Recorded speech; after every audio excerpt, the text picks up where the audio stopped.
He says, no thanks. I see your topics are just as lame as they were 10 years ago when I stopped following you. Now, this is what I don't get. First off, it's one out of like dozens of really positive ones. Yeah, or like, I mean, you know, like, of course, it's like we're just packaging all the content that we have.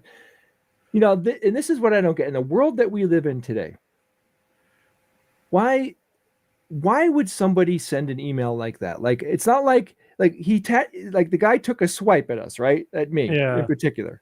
And I don't understand why. It didn't emotionally hurt me at all. It bothers me because we live in a world where people are like capable of doing shit like that.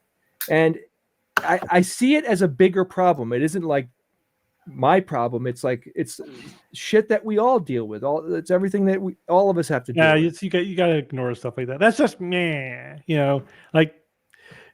There is 0 point to that response. But that's the discussion topic. I don't understand. Like, I would never send an email like that under any circumstances. So if I got an email I didn't want, I can unsubscribe, and we have a very robust unsubscribe in this newsletter. You do it and it works, and you'll never hear from us again if you don't want to.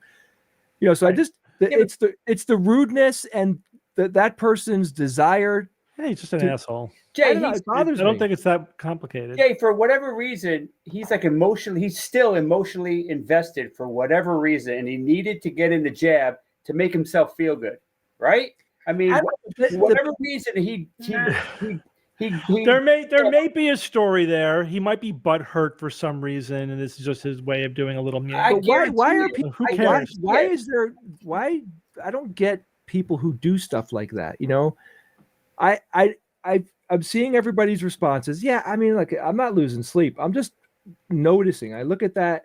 I'm like, I think Ian and I did a great job. It doesn't hit me in any way. Like, if somebody sends me an email that says, hey, why don't you try this? And it's a good idea, that's all great. And it's collaborative. And I want to have it back and forth.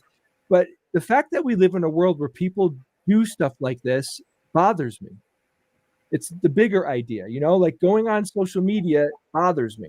People do and say things to each other that is just, it's mean. It's unnecessary. It's bullying. It's unnecessary. It's like, why are people like this? How do people like this? Like, how do people justify actions like that? I don't know. It's not even worth, I think, spending too much time thinking about it.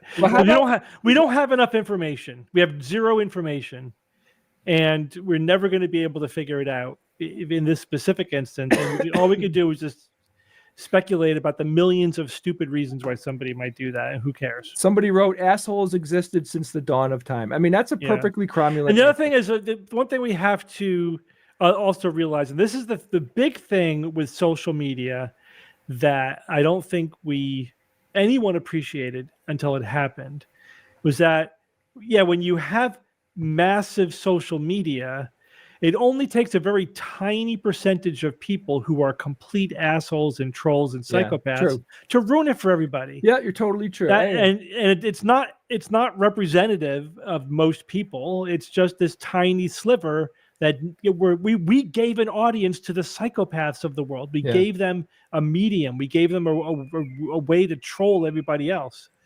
Hang on, Does that work, Steve? Yeah. I muted him. Go ahead. Yeah, so I was like joking around with Ian, and I'm like, maybe I'll ask everyone to help me fashion a response to this guy. Like, what would be the appropriate response? All of a sudden, I'm doing a live stream by myself, and this is one of those times where I almost said it. Krampus is back. When stuff like that happens, you got to just kind of like look at my Krampus tree